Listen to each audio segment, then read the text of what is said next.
Assalamualaikum warahmatullahi wabarakatuh. Nama saya Irwan Ribowo. Saya dari lokal MPI A2. Di sini saya akan coba menjelaskan tugas saya yang berjudul aliran filsafat idealisme dan materialisme. Idealisme. Di dalam filsafat, idealisme adalah doktrin yang mengajarkan bahwa hakikat dunia fisik hanya dapat dipahami dalam bergantungannya pada jiwa dan roh. Istilah ini diambil dari kata idea, yaitu suatu yang hadir dalam jiwa. Kata idealisme dalam filsafat mempunyai arti yang sangat berbeda dari arti yang biasa dipakai dalam bahasa sehari-hari. Kata idealis itu dapat mengandung beberapa pengertian, antara lain seseorang yang menerima ukuran moral yang tinggi, estetika, dan agama serta menghayatinya. Orang yang dapat melukiskan dan mengajurkan suatu rencana atau program yang belum ada. Arti falsafi dari kata idealisme ditentukan lebih banyak oleh arti dari kata ide daripada kata ideal. W.E. Hawking secara idealis mengatakan bahwa kata idealisme lebih tepat digunakan daripada idealisme. Secara ringkas, idealisme mengatakan bahwa realitas terdiri dari ide-ide, pikiran-pikiran, akal, atau jiwa, dan bukan benda material dan kekuatan. Idealisme menekankan sebagai hal yang lebih dahulu daripada materi. Pokok utama yang diajukan oleh idealisme adalah jiwa mempunyai kedudukan yang utama dalam alam semesta. Sebenarnya, idealisme tidak mengingkari materi, namun materi adalah suatu gagasan yang tidak jelas dan bukan hakikat. Sebab seseorang memikirkan materi dalam hakikatnya yang terdalam. Dia harus memikirkan roh atau akal. Jika seseorang ingin mengetahui apakah sesungguhnya materi itu, dia harus meneliti apakah pikiran itu, apakah nilai itu, dan apakah akal budi itu, bukannya apakah materi itu. Adapun jenis-jenis idealisme, secara idealisme cukup berliku-liku dan meluas karena mencakup berbagai teori yang berlainan. Walaupun berkaitan, ada beberapa jenis idealisme, yaitu idealisme subjektif. Idealisme subjektif adalah filsafat yang berpandangan idealis dan bertitik tolak pada ide manusia atau ide sendiri. Sedangkan idealisme objektif. Idealisme objektif adalah idealisme yang bertitik tolak pada ide di luar ide manusia.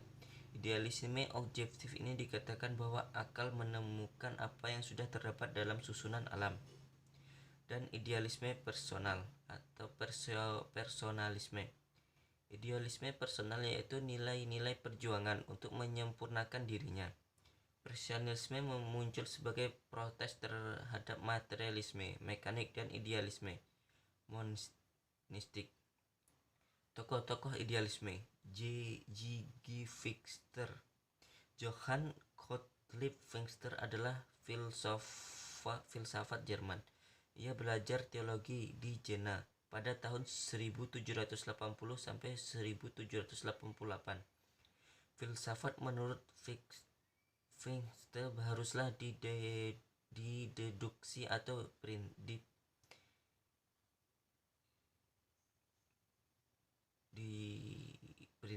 Ini sudah mencakup untuk memenuhi tuntutan pemikiran moral, bahkan seluruh kebutuhan manusia.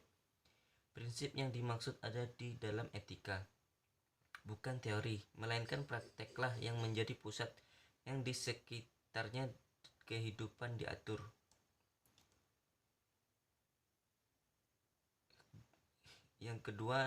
Tokoh-tokoh yang kedua adalah G.W.F. Hegel. Hegel lahir di Stuttgart, Jerman pada tanggal 17 Agustus 1770.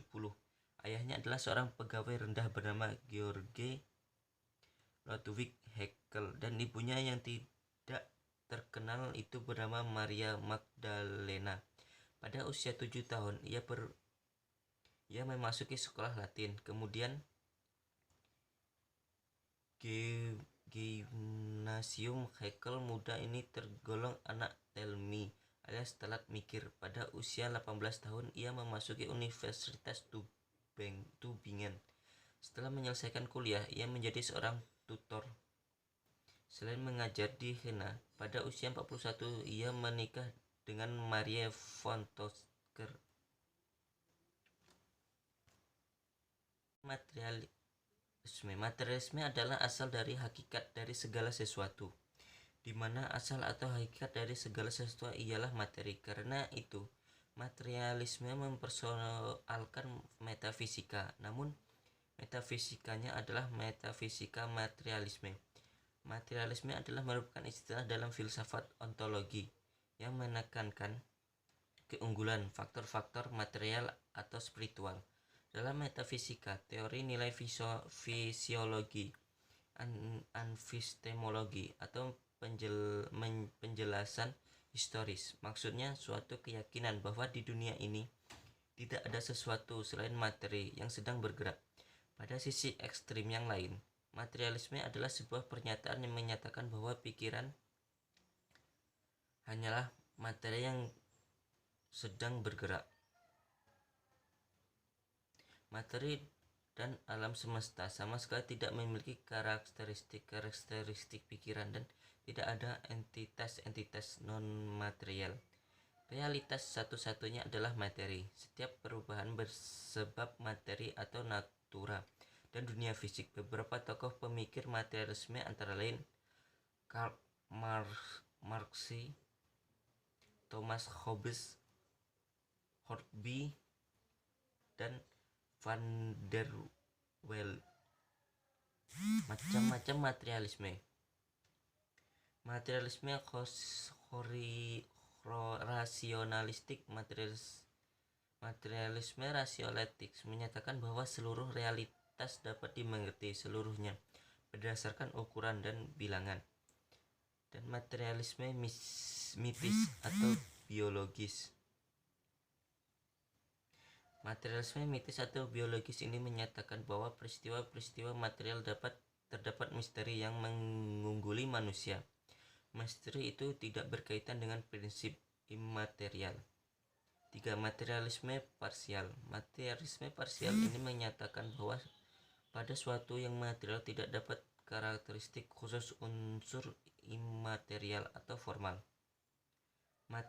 Materialisme antropologis. Materialisme antropologis ini menyatakan bahwa jiwa itu tidak ada karena dinamakan jiwa pada dasarnya hanyalah materi atau perubahan-perubahan fisik, kimia, materi.